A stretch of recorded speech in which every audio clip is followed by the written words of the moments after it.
How to Build Trust in 30 Seconds by Marcus Vale. Published by Audiobooks Hub. Introduction.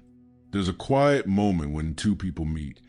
A brief flicker of eye contact, a handshake, a smile, and in that instant, something important happens.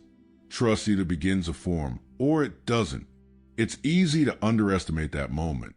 Most people think trust takes weeks or months to build, and while that can be true in long-term relationships, the reality is this. The foundation of trust is laid in the first 30 seconds.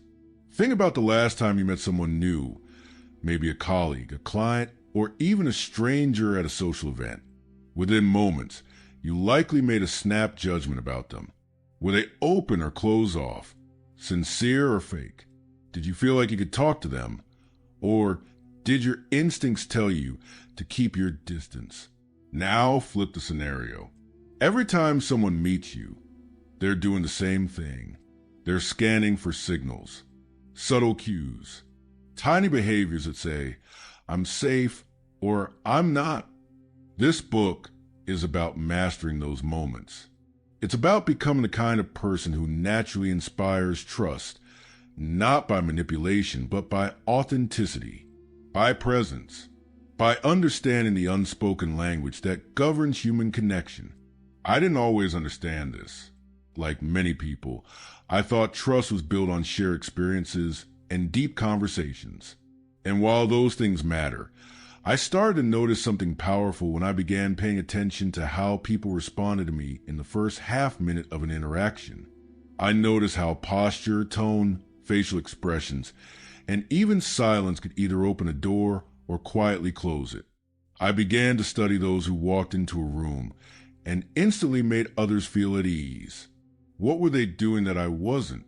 The answer wasn't charm. It wasn't looks or intelligence. It wasn't even confidence in the traditional sense. It was something quieter, more precise.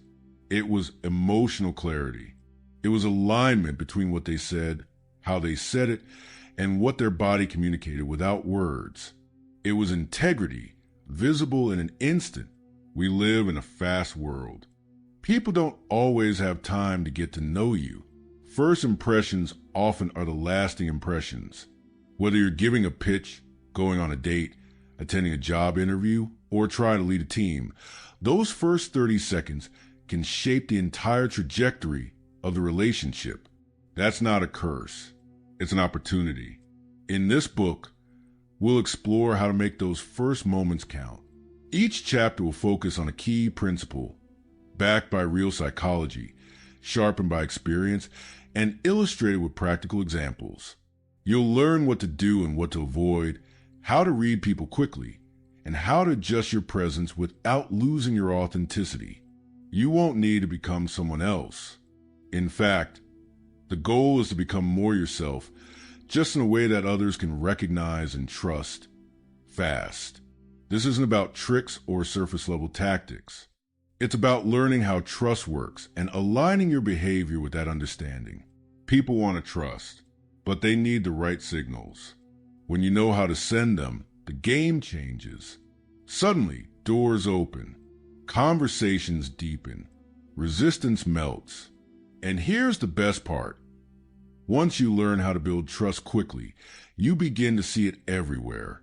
You'll see how leaders inspire loyalty, how friends open up, how strangers relax in your presence. You'll begin to feel it in your own body too. That sense of calm certainty that comes from knowing you're being received the way you intend to be. There's a power in trust that goes beyond words. It creates space for influence, connection, and collaboration. It's not a gift some people are born with. It's a skill, and like any skill, it can be learned. So let's start. In the next chapter, we'll break down what happens in those first 30 seconds, why they matter so much, what your brain is doing and theirs, and how you can begin to take control of that critical window of time. Trust isn't a mystery. It's a pattern. And once you understand the pattern, you can recreate it again and again. Not in hours, not in days, in 30 seconds or less. Chapter 1. The first 30 seconds of any interaction are like a snapshot. In that short window of time, our brains are busy collecting data, processing voice tone, body language, eye contact, and even the pace of our speech.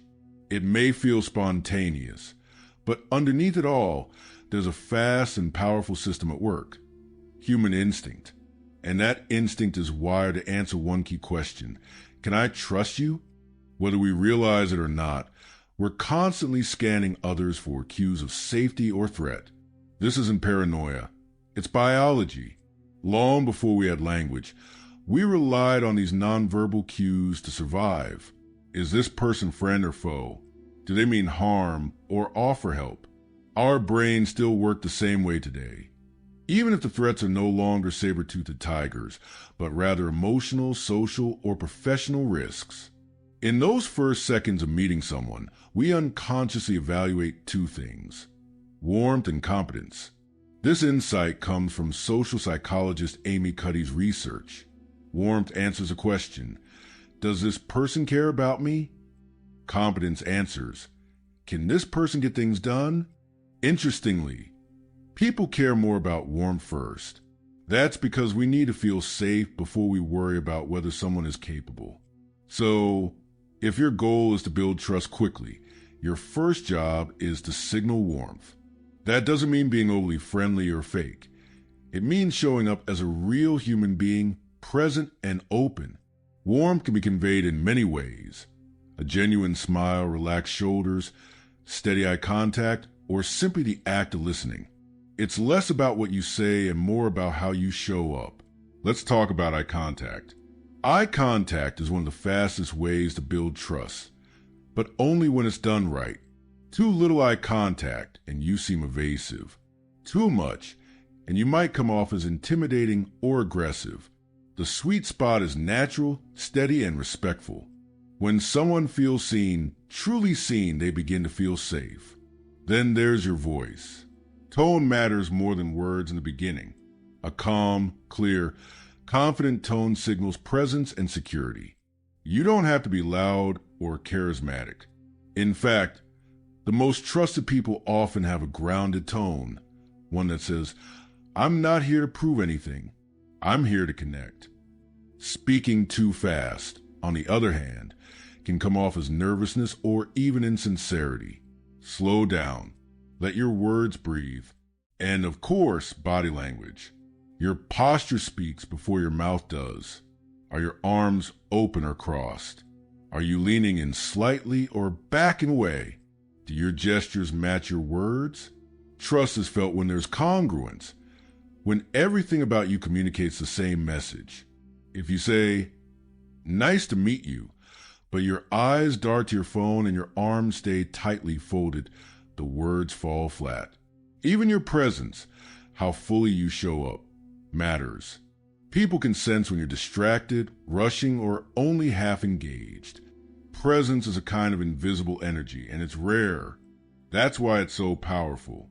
When someone senses that you're really there with them, not thinking about your next meeting or looking over their shoulder, something shifts. They lean in, they soften, trust begins. Let me tell you a short story. Years ago, I attended a networking event packed with professionals. Everyone was handing out business cards, rehearsing their small talk, trying to sound impressive. In the middle of it all, I met a woman named Carla. She didn't rush. She didn't talk about herself. She asked a simple question: "What's your favorite part of your work?" And then listened, not just nodded and waited to speak. Listened. I still remember how calm and present she was. Within seconds, I felt like I could be honest with her. I trusted her. And you know what? I still do. Carla wasn't loud. She didn't dominate the room. But she mastered those first 30 seconds. She led with warmth, presence, and curiosity. That was all it took. Now, let's be clear. None of this means you have to be perfect. People don't trust perfection. They trust humanity. They trust someone who's real, who shows up without a mask. So don't try to impress in those first moments. Try to connect. That's the difference. Here's a simple exercise to try next time you're about to meet someone. Before the interaction, take a deep breath and remind yourself of two things. Be present, be kind. Then when you greet them, look them in the eyes, smile, not forced, just gentle, and speak slowly and clearly. You'll be surprised how quickly people respond to something that simple. Because most people are rushing. Most people are distracted. Most people are trying to sound smart. When you show up differently, when you show up calm, curious, and grounded, it's disarming in the best way. It creates a space where others feel like they can breathe. And that's what makes trust possible. The truth is, trust doesn't take a long time. It just takes the right signals, delivered with authenticity and care. And those signals happen fast, because awareness changes everything. Chapter 2. You could be the most trustworthy person in the world, honest, competent, kind, but if you send the wrong signals in the first 30 seconds, none of it will matter. That's the hard truth. People don't wait to see your resume or hear your life story before forming an opinion. They respond to what's in front of them right now. And if you're unaware of the signals you're sending, you might be accidentally creating mistrust without even knowing it. Let's look at some of the most common mistakes people make in those first few seconds and how to avoid them. The overcompensation trap. This happens when someone is trying too hard to be liked. Maybe their smile is too wide, their laugh too loud, or their words feel rehearsed. It's like they're performing. Ironically, this often comes from a good place.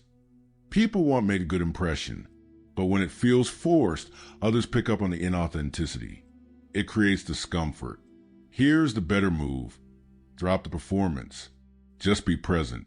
Let your natural warmth come through, not a version of you trying to win approval. Trust isn't earned by proving you're impressive. It's earned by being real. The distracted greeting. You probably experienced this. Someone greets you while glancing at their phone or scanning the room.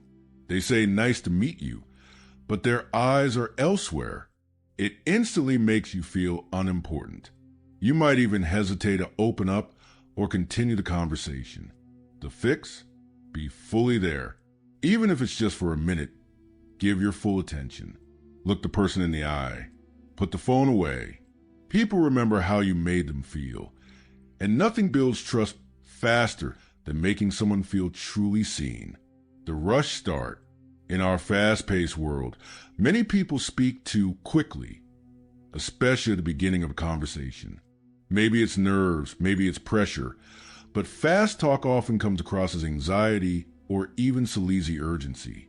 It can make people defensive or unsure. Slow down. Speak with deliberate pace. Take a breath before you respond. A calm tempo communicates confidence and control, which both strengthen trust. Closed off body language, crossed arms, stiff posture, turning slightly away. All of these are nonverbal cues that signal defensiveness or discomfort. Even if your words are friendly, closed off body language sends the opposite message. Instead, adopt an open stance. Relax your shoulders. Keep your arms uncrossed. Angle your body toward the person you're speaking with. These small shifts make a huge difference. You don't have to overdo it. Just be open enough to let connection in. Talking too much, too soon. Another common trap is filling silence with nervous chatter. Some people launch into a monologue about their work, their hobbies, their background, trying to prove they're interesting or worth knowing. But when you dominate the space, the other person feels like a spectator, not a participant. Trust is built through mutual engagement. If you want people to feel connected, let them speak. Ask thoughtful questions. Listen deeply. Often, people trust you more when they're the ones talking, because they feel heard. Asking the wrong questions. Some questions come across as cold or transactional, especially when they're asked too early. "What do you do?" might seem harmless, but in the wrong tone, it can feel like you're sizing someone up. Instead, start with something human. Try, "How's your day going?" or "What brought you here today?"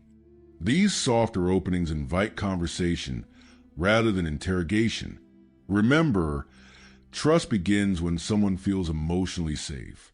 It's not about collecting facts. It's about creating ease.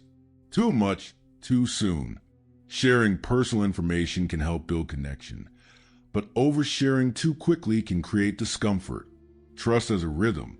If you rush into vulnerability without context, it can feel emotionally overwhelming or inappropriate. People need space to warm up. Start small. Match the level of vulnerability being offered. If someone shares a little, respond with a little. Trust grows in layers, not matching energy. This is subtle but powerful. If you walk into a quiet room full of calm people and bring high energy, loud jokes, and rapid speech, it can create a sense of disconnect. Likewise, if someone greets you with enthusiasm and you respond with flat effect, it sends mixed signals. Mirroring someone's energy level, not mimicking but harmonizing, helps create a feeling of resonance. It says, we're on the same wavelength. That's where trust begins. So, what's the big takeaway from all of this? Be intentional. The first 30 seconds aren't just about being friendly. They're about alignment. Your words, tone, body, and energy should all be telling the same story. When people feel that coherence, they feel safe. When they feel safe, they begin to trust. It's not about being flawless. It's about being aware. Most people aren't trying to sabotage trust. They just haven't learned how to read the signals they're sending. Once you start paying attention, it gets easier to adjust. You'll catch yourself speeding up when nervous, or notice that your arms are folded when you're trying to connect. And with each small shift, you become more trustworthy. Not because you change who you are, but because you align how you show up with what you really intend. Chapter 3. If the first 30 seconds are crucial for building trust, they're just as important for reading it. Trust isn't just something you give. It's something you recognize, cultivate, and reflect. And to do that, you need to become skilled at reading the subtle signals people are constantly sending, whether they're aware of it or not. The truth is, most people don't tell you directly whether they trust you. They show it. They show it in micro expressions, in the way they position their body, in how they breathe, and in the energy they bring to the interaction. Learning to read these cues is like developing a second language, one that can tell you exactly how safe or unsafe someone is feeling in your presence. Let's start with the most obvious indicator, eye contact. You can tell a lot about someone's level of comfort by how they meet your gaze. If they look at you openly, not staring but not avoiding either, that's a good sign. They feel relatively safe.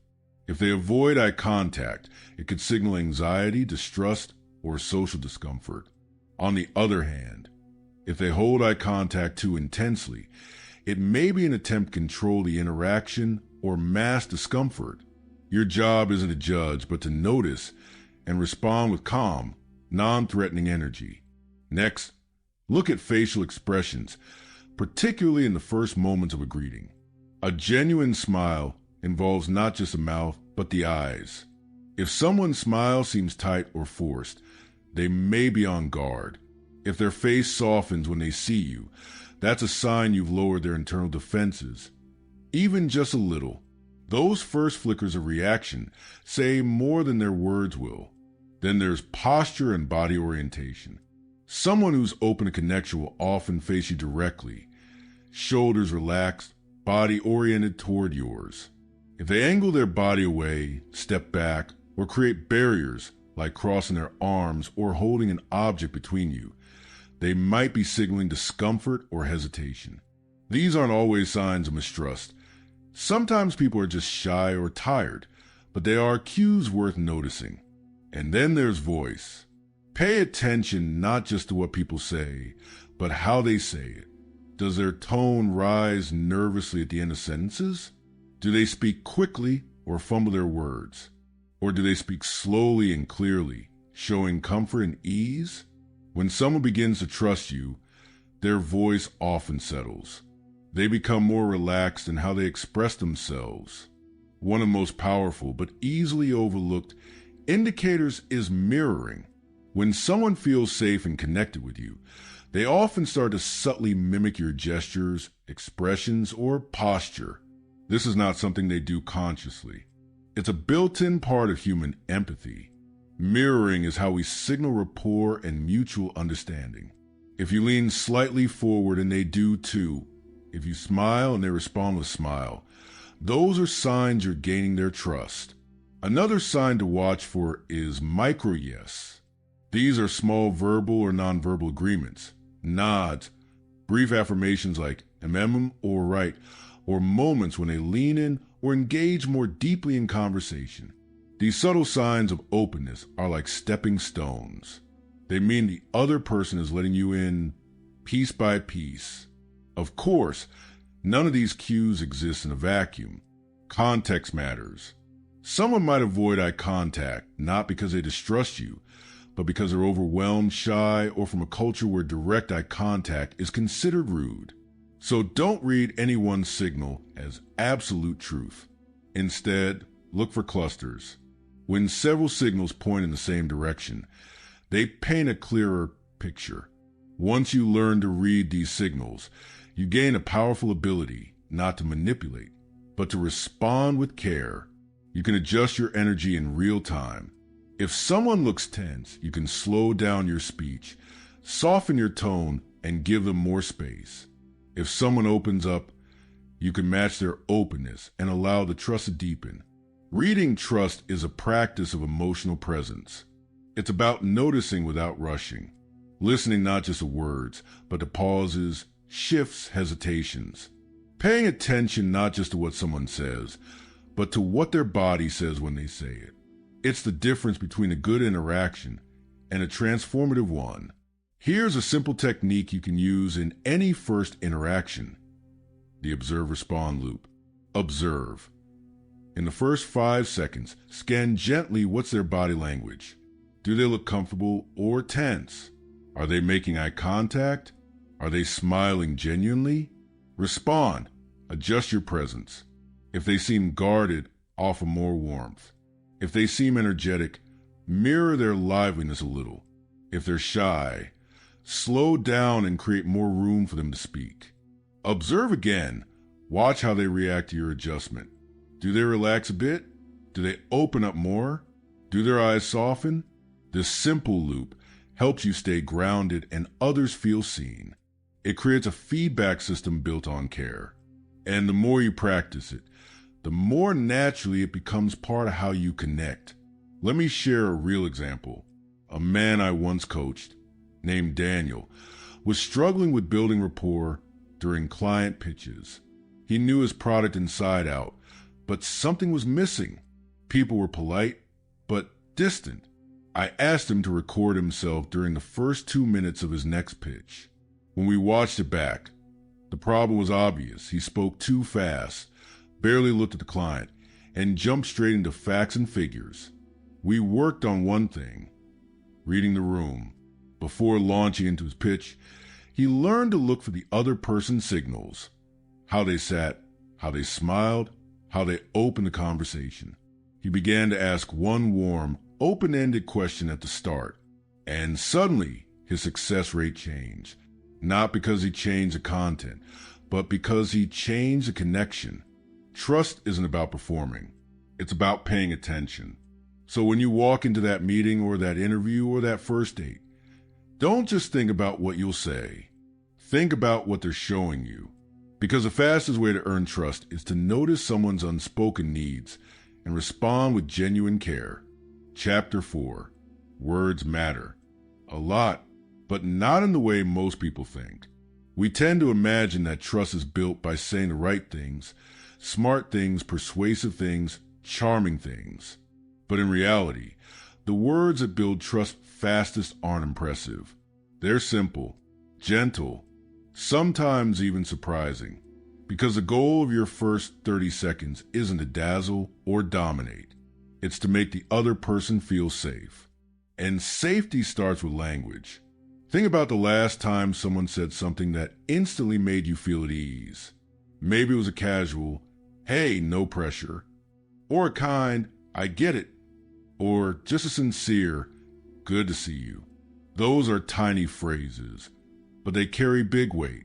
They tell the listener, you're okay here. That message is the heart of trust. Let's break down how to use words that instantly lower people's defenses and create space for connection. Start with the listener, not yourself.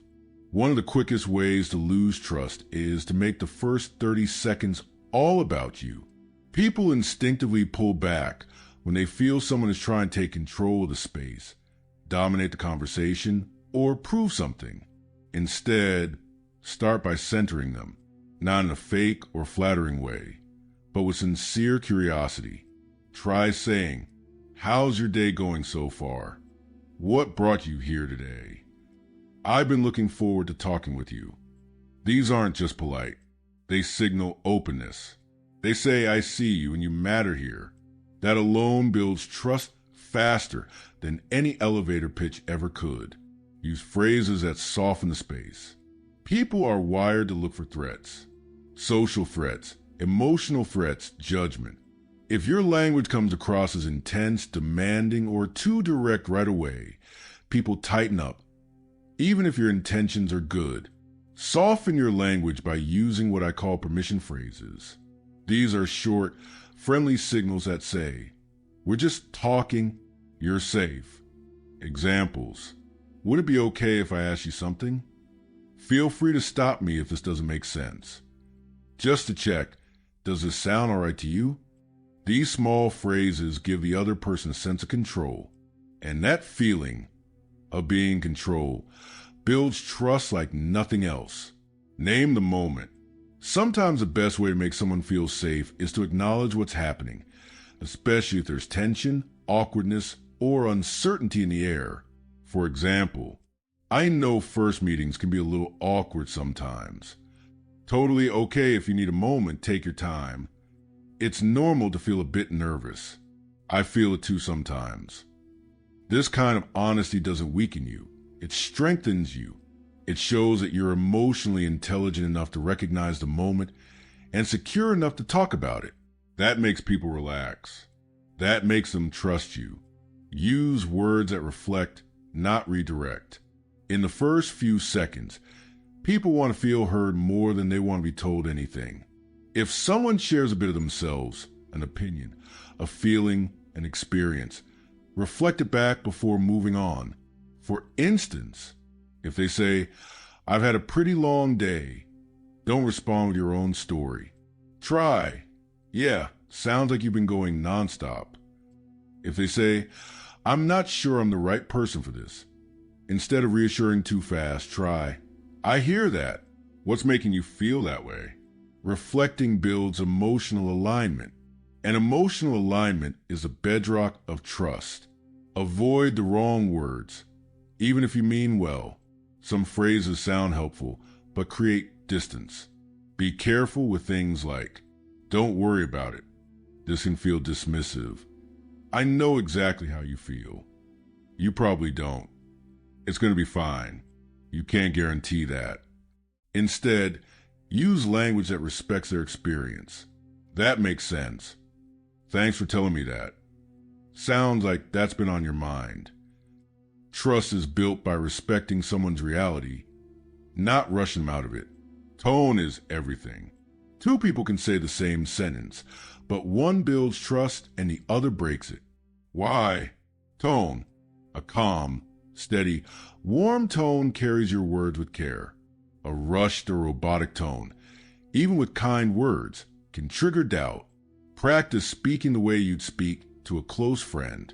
Not fake friendly, not sugary, just present, steady, human. When in doubt, say less, in an effort to impress or connect.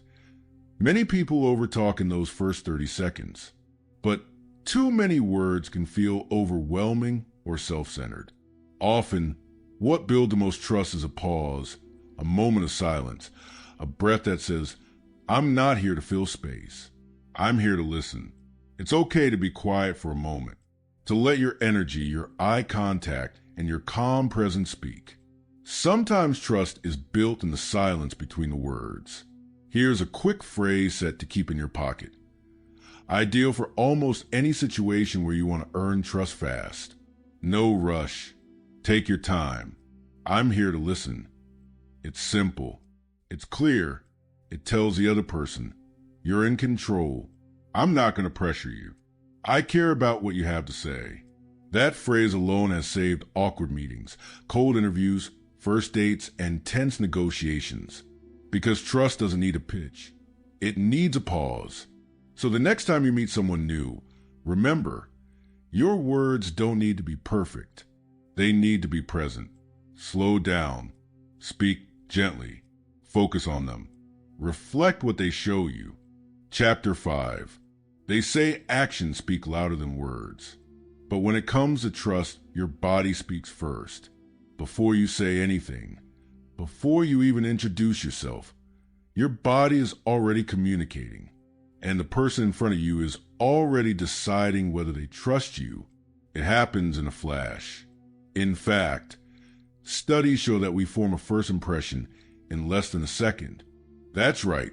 Before you've opened your mouth, someone has already judged whether you're confident, open, threatening, nervous, sincere, or fake. That's why the way you show up physically in those first 30 seconds is so critical. You don't have to be a model or have perfect posture, but you do need to understand the signals your body is sending, because they might be building trust or silently breaking it. Let's walk through the nonverbal elements that create instant trust and how to master them. Start with your face. Your face is your trust dashboard. People read it instinctively. If there's tension, it shows. If there's warmth, it glows. The most important expression to master, the genuine smile, not a sleazy grin, not a forced stretch of the lips, but a real relaxed smile that reaches the eyes. That kind of smile says, I'm safe, I'm friendly, I'm open to you, and it matters more than you think. In one psychological study, participants rated people who smiled genuinely as significantly more trustworthy than those with neutral or serious expressions, even when they said the exact same words. Tip: before entering a conversation, relax your face. Let go of jaw tension. Let your cheeks soften. Think of someone or something that makes you feel genuine joy. Let that energy live on your face. Make confident eye contact. We trust people who can look us in the eye, but only when it's done right. Too much eye contact can feel intense or aggressive. Too little can feel evasive or disinterested. The sweet spot is steady, comfortable eye contact, especially in the first 5 to 10 seconds of meeting someone. Here's a simple rule. Look into their eyes when you're listening and glance away occasionally when you're speaking. That keeps the rhythm natural and human.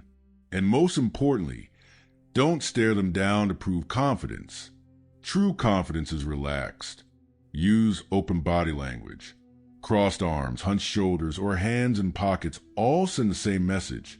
I'm closed off.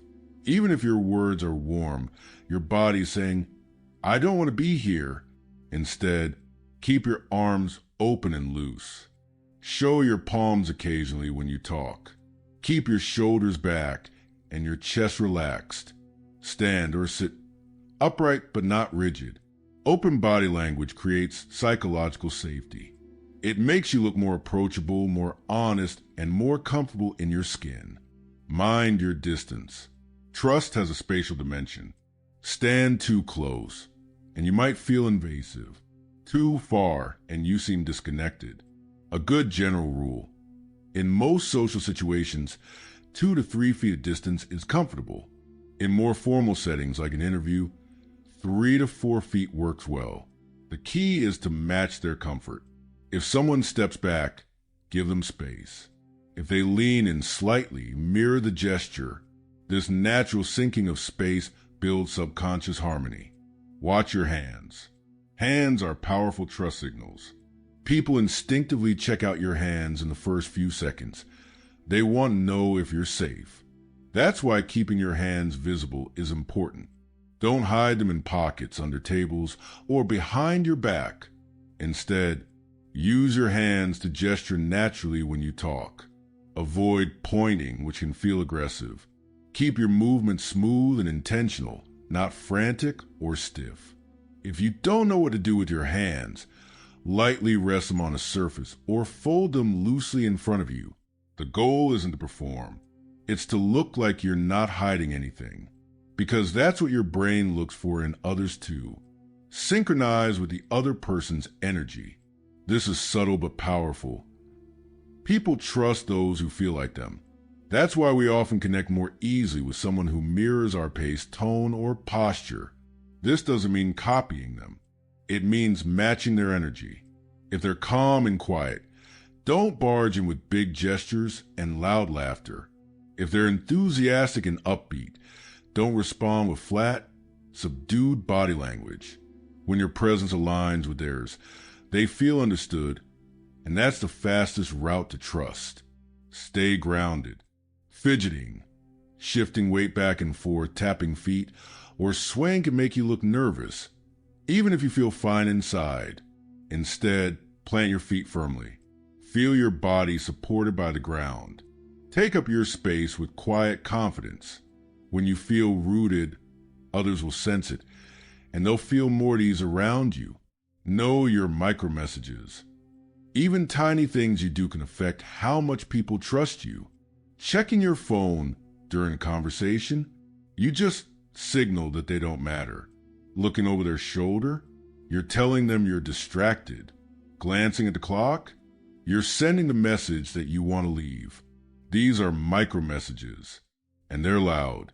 In those first 30 seconds, everything matters. So be intentional. Focus fully. Show them with your body that this moment matters. Put all together. Imagine this. You walk into a room with a relaxed face, a soft smile, and steady energy. You make easy eye contact. Your shoulders are open. Your hands are visible. You speak with your body first. I'm calm. I'm real. You're safe. Even before you say hello, you've already earned something rare. Their attention, their comfort, their trust. That's the magic of nonverbal presence. It's not about being perfect. It's about being present. Chapter 6. It's not just what you say, it's how you say it. The human voice carries layers of information far beyond words. In the first 30 seconds of any interaction, your tone, rhythm, pace, and volume are all being analyzed, often unconsciously, by the person you're speaking to. They're asking themselves, do I feel safe with this person? Can I trust them? Are they being real with me?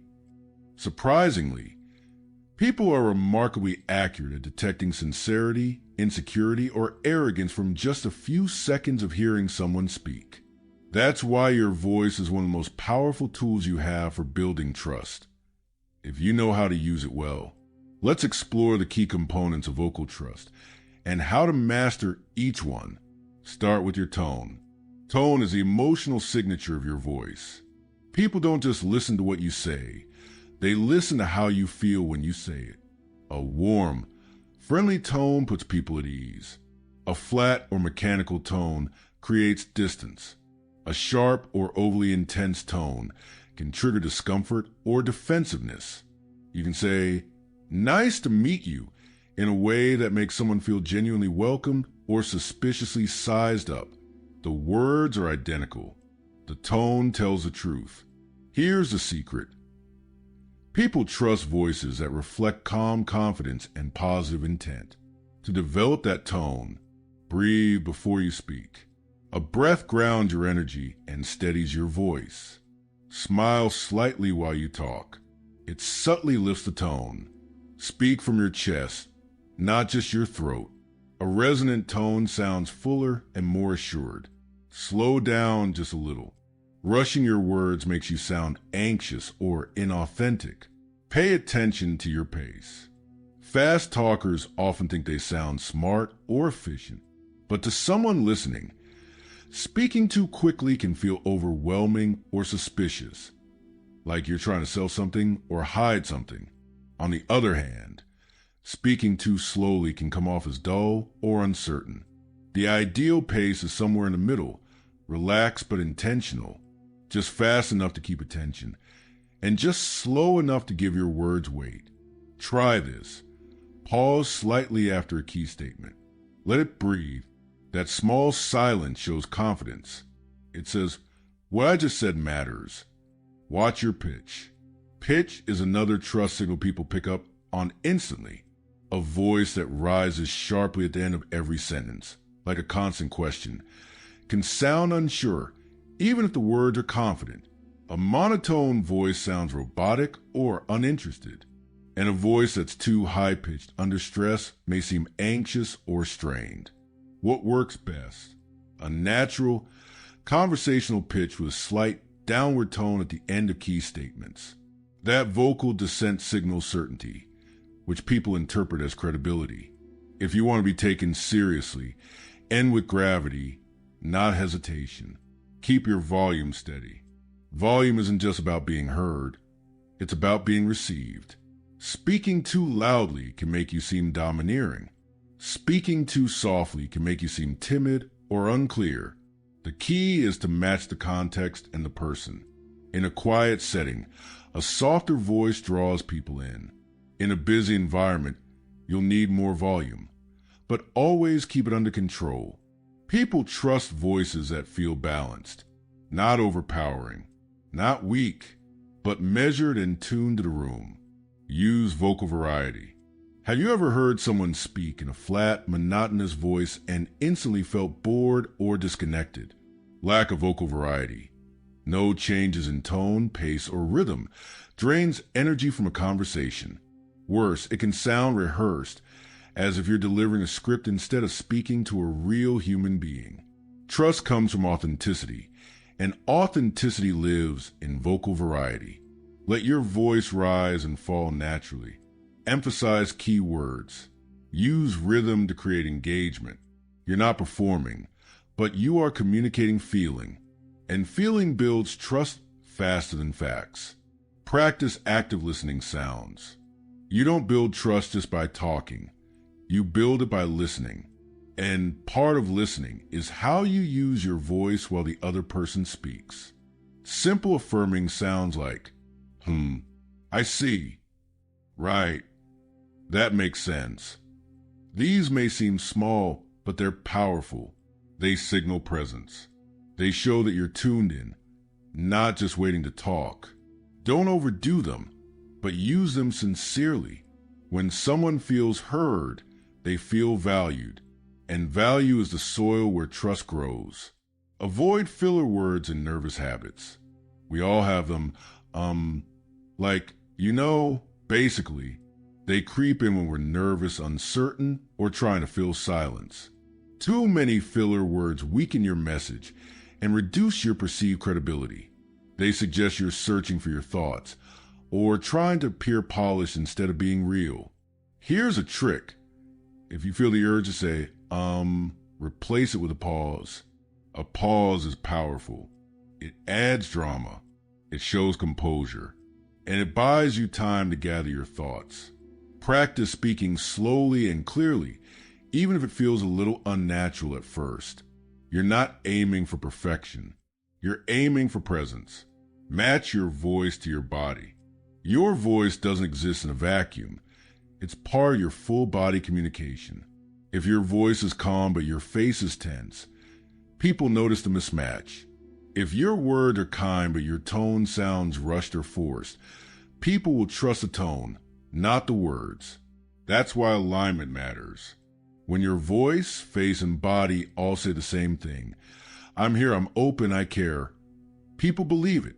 Because deep down, we all sense coherence. And when we hear it, we trust it. Test and adjust in real time. Every person is different. What works in one setting may not work in another. That's why the most trustworthy communicators are also the most adaptable. Pay attention to feedback in the moment. Are they leaning in or pulling back? Are they nodding or frowning slightly? Are they relaxed or tense? Your voice should be a living instrument, not a fixed script. Adjust it based on the person in front of you. Speak with them, not at them. Final thoughts. Your voice is one of the fastest ways to create emotional connection. It doesn't require a pitch deck or a perfect resume. It just requires care, attention, and intention. When you speak with warmth, pace with purpose, and breathe before you talk, you create an environment where trust can flourish. And in a world full of noise, a calm, authentic voice is a magnet. Chapter 7. There's a paradox at the heart of trust. Most people believe that to be trusted, they must appear strong, competent, and in control. But the truth is more complicated. Real trust isn't built on perfection. It's built on connection. And connection often begins with a moment of vulnerability. This might sound risky. After all, doesn't vulnerability mean opening yourself to judgment or rejection? In a way, yes. But when used wisely, vulnerability does something remarkable. It makes you human.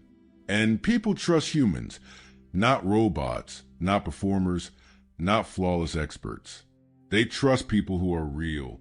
Let's look at why vulnerability works, how to use it in the first 30 seconds, and what kind of vulnerability builds trust and what kind doesn't. Why vulnerability triggers trust. Think of someone you truly trust. Chances are you've seen them in a moment of honesty when they admitted a mistake, shared something personal, or asked for help. That moment told you, this person is real. This person isn't pretending. And that's when trust deepens. Psychologists call this the pratfall effect. When highly competent people show small signs of imperfection, they become more likable, not less. We're wired to connect with people who are capable and relatable. In the first 30 seconds of conversation, a small signal of vulnerability can quickly break the ice and create rapport. What vulnerability sounds like in real life? Let's be clear, vulnerability isn't oversharing. You're not pouring your heart out to a stranger. You're simply allowing a glimpse of your inner reality, something sincere, something human. Here are a few examples. Saying, this is my first time doing this, to be honest, but I'm excited to learn. Admitting, I was a little nervous about today, but I'm glad we're talking. Sharing a laugh at yourself. I always forget people's names. Just a warning. These aren't weaknesses. They're invitations. They say, I'm not perfect, but I'm open, and I trust you enough to show it. That's a hidden power of vulnerability. It creates a trust loop. When you offer a little of your own humanity, others feel safe to do the same. That's how real connection starts. The difference between useful and unhelpful vulnerability. Not all vulnerability builds trust. Some actually creates discomfort. The key is intent and proportion. Useful vulnerability is brief, relevant, sincere, controlled. It's a strategic moment that makes you relatable, not a flood of unresolved emotion. Unhelpful vulnerability is overly personal, out of context, seeks pity or rescue, creates awkwardness or pressure. For instance, if you're meeting someone for a job interview and you start detailing your financial struggles, it may backfire. But if you mention that you learned a lot from a tough career pivot and how it shaped your work ethic, that builds respect and trust. How to use micro-vulnerability in 30 seconds. So how can you express vulnerability fast without making it feel forced? Here are a few micro-vulnerability techniques. Admit a small truth. Say, I was a bit unsure how this would go, or I wasn't sure what to expect. Ask a real question, not just small talk, something you actually want to know. It shows humility and openness. Laugh at yourself. A light joke about your own forgetfulness, clumsiness, or quirks makes you more relatable. Express appreciation. Saying, I really appreciate you taking the time shows that you're not entitled. You're grateful. Each of these creates a brief, subtle opening. They tell the other person, I'm not hiding behind a mask. I'm here as I am. That authenticity pulls people in. Don't confuse vulnerability with weakness. Some people resist this idea because they think vulnerability means lowering their guard or giving up power. But in fact, vulnerability, when done well, is a sign of strength. It takes courage to be honest. It takes confidence to not need to appear perfect. Think about the people you've admired most, leaders, mentors, friends. The ones you trusted were probably the ones who were willing to say, I don't have all the answers, or I made a mistake, or this matters to me. You trusted them because they were real, and being real is far more powerful than trying to appear untouchable. Use context to calibrate vulnerability. Like all tools of trust, vulnerability depends on the situation. In a business meeting, a slight self-deprecating joke or a humble acknowledgement of what you're learning is enough. In a social setting, sharing a story that reveals something small but true about yourself invites connection. In a high-stakes interaction, use vulnerability carefully. Be honest, but stay composed. Even saying, this is important to me, can make a huge difference. The rule is, be honest, but stay in control. You're not dumping your feelings. You're offering a human moment. The fast track to empathy. Here's something remarkable. Vulnerability creates empathy faster than any other tactic. When someone sees a small part of your inner world, they instinctively reflect on their own. They begin to see you not as a role, salesperson, applicant, stranger, but as a person. And once they feel empathy, they begin to trust. Think of vulnerability as the bridge between impression and connection. It turns a performance into a conversation. And that shift is what makes people lean in. You go first. Perhaps the simplest truth about vulnerability is this. Someone has to go first. And the one who does earns more than just connection. They earn influence. People are drawn to those who make them feel safe enough to be themselves. By taking the first step, whether that's sharing a laugh, making an honest comment, or expressing uncertainty, you invite trust. You signal that the interaction doesn't need to be a performance. It can be real, and real is where trust lives. Final thoughts. You don't need to bare your soul to be vulnerable. You just need to show that you're human. In a world of posturing, curated profiles, and polished facades, vulnerability is disarming. It breaks through the noise. It tells people, you can relax. I'm not here to impress you. I'm here to connect. Chapter 8. We often think of trust as a product of what we say, but sometimes the strongest signals of trust happen before a single word is spoken. Humans are biologically wired to detect connection through body language, tone, and timing. And one of the fastest ways to tap into that wiring is through mirroring. Mirroring is a subtle art of reflecting another person's behavior, posture, gestures, expressions, speech rhythms, so they feel more at ease. It's not about copying someone awkwardly. Done right, it creates an almost invisible sense of alignment, a sense of us. In this chapter, we'll explore why mirroring builds trust so quickly, how to use it naturally, and how to avoid mistakes that turn into something creepy or manipulative. Why mirroring works. The roots of mirroring are deep. It's how babies learn from their parents. It's how we bond with friends. It's how we fall in love. At the core of this is a special kind of brain cell called a mirror neuron. These neurons fire not only when we do something ourselves, but when we see someone else do it. That's why yawns are contagious, why we wince when someone gets hurt, and why we laugh more easily when others are laughing. In social settings, mirroring sends a subconscious signal. We're alike. We're in sync. We understand each other. This feeling of similarity is key to trust. People are more likely to trust those who feel like part of their tribe, even if that tribe is being formed in real time. How mirroring shows up in daily life. Ever notice how close friends often use the same slang, gestures, or tones?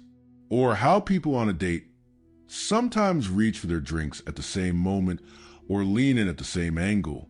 That's mirroring in action. And while it can happen unconsciously, you can also use it deliberately to foster connection, especially in those crucial first 30 seconds. Here's what it might look like. If the other person leans forward slightly, you do the same. If they speak slowly and calmly, you match their rhythm. If they laugh softly at something, you respond with similar energy. If they use a certain word or phrase, you echo it naturally in your reply. This doesn't mean mimicking. It means attuning, like two instruments tuning to the same pitch. How to mirror naturally, not awkwardly. There's a fine line between effective mirroring and looking like you're playing a psychological game. The key is subtlety. Mirroring isn't about copying, it's about aligning. Here are some simple tips. Start with observation. Take a mental snapshot of energy, posture, and tone before you jump in. Pick one or two elements to match. For example, if they're relaxed and speaking with long pauses, slow your pace slightly and match their rhythm. Delay your mirroring by a few seconds. If they gesture with their hands, you might mirror that style of gesturing a few moments later. This keeps it natural. Focus on connection, not control. You're not trying to manipulate. You're trying to harmonize. When done well, mirroring feels like flow. The conversation becomes smoother. Smiles last longer. There's less resistance. It's not just what you say. It's how you're saying it together. The speech-rhythm connection. One of the most powerful forms of mirroring is speech matching. In the first few seconds of an interaction, listen for how the other person talks. Fast or slow, formal or casual, direct or meandering. Then adjust your own speech slightly in that direction. Not to imitate, but to match the energy. For example, if someone speaks quickly and with enthusiasm, and you respond in a slow, monotone voice, they may feel an immediate disconnection. But if you respond with similar energy and pace, they're more likely to feel understood, even before you've made your point. Physical mirroring. How much is too much? Body language is a trust-building powerhouse, but it's also where people notice inauthenticity the quickest. Here's how to mirror physically without crossing the line. Match posture loosely. If they sit upright, you don't slouch. If they lean on the table, you can do the same a few seconds later. Use similar gestures. If they use their hands to explain things, you can incorporate hand movements too, but with your own flair. Be responsive, not reactive. Mirroring works best when it flows from genuine attention. Don't copy them instantly. Let your body reflect theirs organically. Remember, subtlety is key. Think of it as dancing, not duplicating. When mirroring builds trust instantly, let's say you're meeting someone for the first time in a high-stakes setting, a pitch, a first date, a tough conversation. They're tense, arms crossed, barely smiling. You can't control them, but you can control how you respond. Start by matching their emotional energy. If they're guarded, don't rush in with jokes and wide gestures.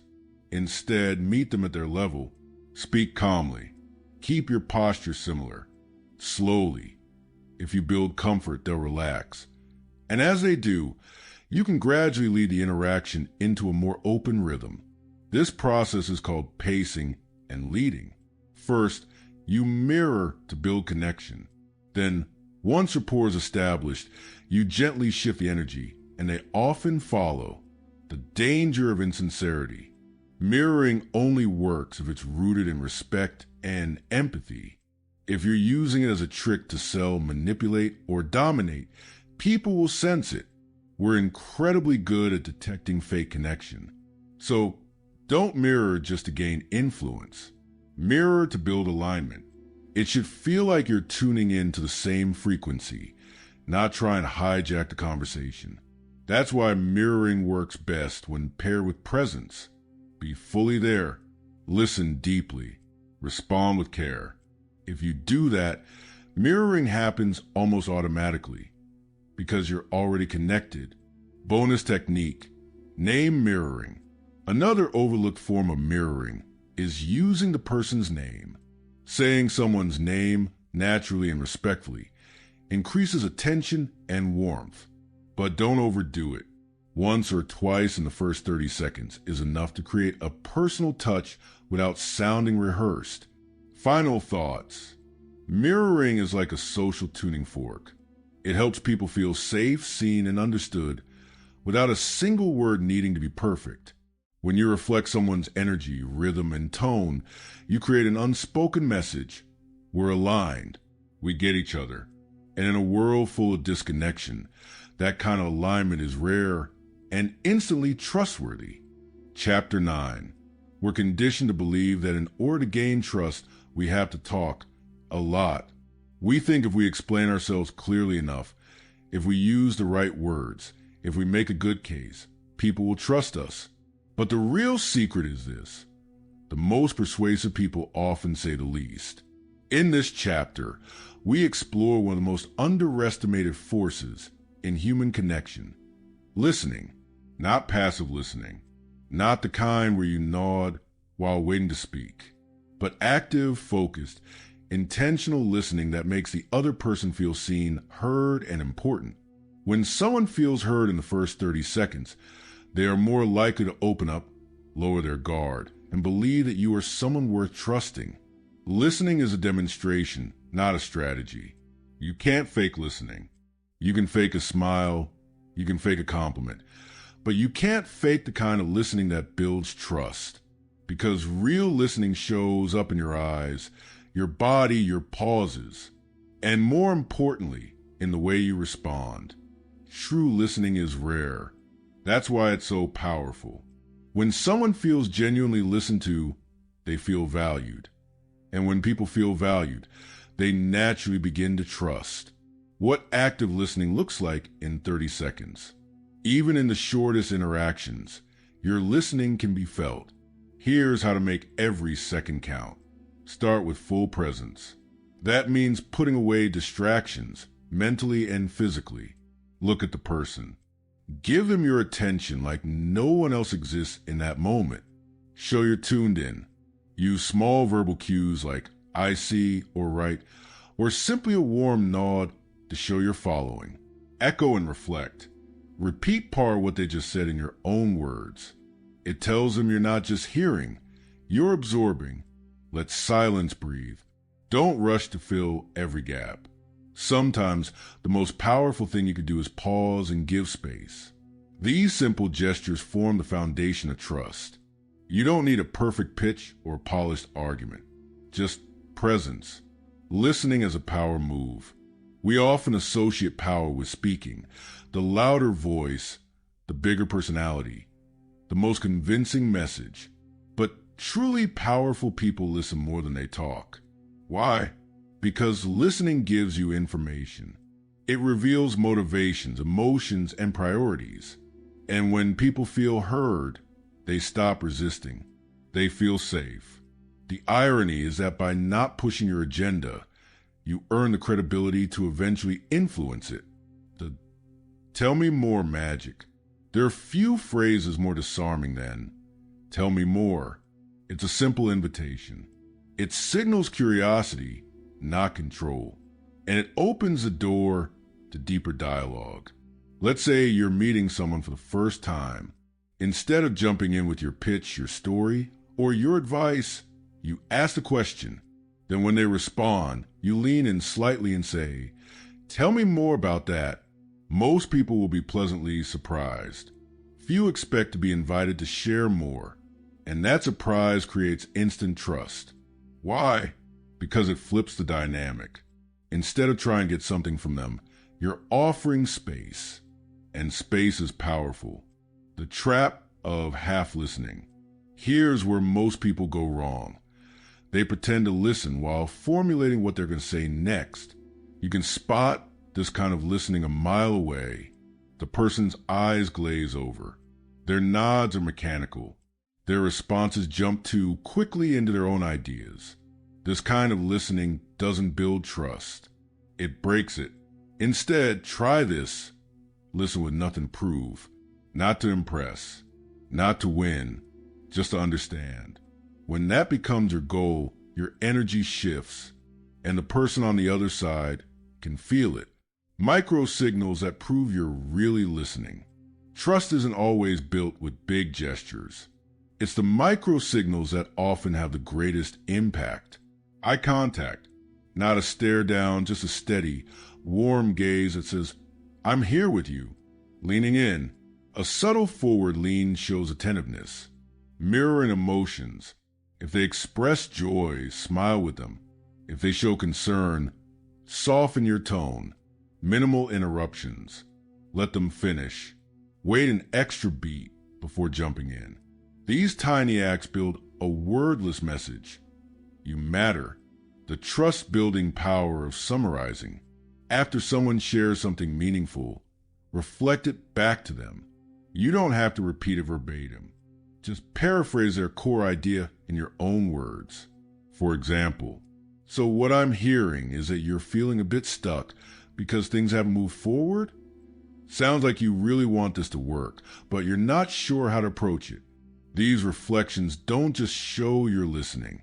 They create a bridge between you and them. And once that bridge is built, trust flows both ways. Be the calm in the conversation. Another aspect of deep listening is emotional steadiness. When someone is upset, frustrated, or excited, your calm presence gives them a safe space. This doesn't mean you're emotionless. It means you're grounded. You don't react. You respond. When people feel that they won't be judged or overwhelmed by your reaction, they're more likely to share what's real. And in those moments of realness, trust is born. Listening in the age of noise. In today's world, everyone's talking. On screens, in meetings, on social media. The average person is surrounded by noise, not connection. That's why someone who listens stands out like a lighthouse in a storm. When you truly listen, even for 30 seconds, you become a rare presence. One they remember, one they trust. The greatest compliment is silence. There's a story of a woman who went to a dinner party where she met two famous men. One talked the entire evening, barely letting her get a word in. The other barely spoke at all. He simply asked questions and listened deeply. When asked later who made a greater impression, she said, "The first man made me feel like he was the most interesting person in the world. The second man made me feel like I was the most interesting person in the world. And that's the one I'll never forget." People remember how you make them feel. Listening makes them feel important. In summary, to build trust quickly, don't rush to speak. Learn to pause, to focus, to listen. Let the person in front of you feel your full attention. Give them the rare gift of being heard. Trust doesn't require big speeches. Often it starts with silence. Chapter 10. So here we are, the final chapter. If you made it this far, you already understand something most people overlook. Trust isn't built by accident. It's built by design, and it can be built faster than anyone thinks. If you know what to do in those first 30 seconds, let's take a moment to bring it all together. You've learned how trust is formed not through words alone, but through presence, eye contact, voice, energy, and, most importantly, deep, active listening. You've learned that trust is not something you demand, but something you invite. In this final chapter, I want to give you a simple, practical system. Think of it as a ritual, a 30-second trust-building formula that you can use anywhere, at work, in an interview, on a date, in a negotiation, or even with someone you've just met. It's not a script. It's not about faking anything. It's about showing up as the kind of person others want to trust. Let's call it the trust launch. It works in 4 parts. Step 1, be fully there 0 to 5 seconds. The first thing people feel is your presence. Before you say a single word, they register your energy. Are you tense, distracted, or calm and present?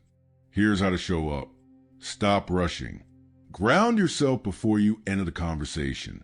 Put away your phone. Seriously, nothing kills trust faster than a quick glance at your screen. Make eye contact, not like a laser beam, but like you're interested and open. Smile gently, not like you're selling something, but like you're genuinely glad to be there. Your first 5 seconds should say, "You have my full attention." Step 2. Create a connection, 5 to 15 seconds. The next few seconds are where you plant the seed of human connection. You don't need to say something profound. Just make the other person feel seen. Try this. Use their name early if you know it. Give a sincere compliment, not about their appearance, but about their energy, insight, or reputation. Ask a quick, thoughtful question. What brought you here today? Or, how's your week going so far? This is where most people try to impress. Don't. Instead, be curious. Because here's the secret. People trust those who are interested, not just interesting. Step 3. Signal alignment. 15 to 25 seconds. Now it's time to build resonance.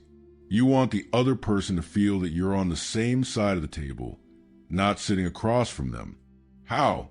Match their energy, pace, and tone. Echo or affirm something they say. That makes total sense. Or, I've felt the same way before. Share just a glimpse of vulnerability. Nothing heavy. Maybe a quick, light personal insight. I was nervous the first time I came here too. This step builds familiarity. It says, we're not so different, you and I. Step 4. Invite trust 25 to 30 seconds. This last step is where you open the door just a little wider. You offer something, respect, warmth, or transparency, without asking for anything yet. Here's how to do it. Express your intent honestly. I'm looking forward to learning more about what matters to you. Or, I just want to understand where you're coming from. Use your voice intentionally. Slow down just a touch. Lower your tone slightly to project calm. End with a pause. A gentle silence. Let the other person feel it. This is not manipulation. It's respect. You're saying, I trust you enough to give you space. And that's often the moment when trust flows back toward you. How this works in real life. Imagine you walk into a meeting with someone you've never met. You've got 30 seconds to make an impression. You walk in, calm and relaxed. You greet them by name. You notice something on their desk, a book you've read, a quote you like, and make a genuine comment. You ask, how's your week been going? And really listen to their answer. You match their tone, affirm what they share, and offer something simple from your side. Then you say, I'm excited to learn more about what's important to you today. You pause, smile, and breathe. It's been less than 30 seconds, but already the room feels different, more open, more human. That's the power of presence and intent. The truth about trust. People decide whether to trust you faster than they realize. But that trust is not about credentials, status, or perfect words. It's about how you make them feel in those first moments. And how you make them feel depends on how you show up. So don't wait until the second meeting. Don't wait until you've proven yourself. Trust starts right away, with the first breath, the first look, the first act of attention. One final reminder, you don't have to be extroverted. You don't have to be the smartest in the room. You don't need a script or a special technique.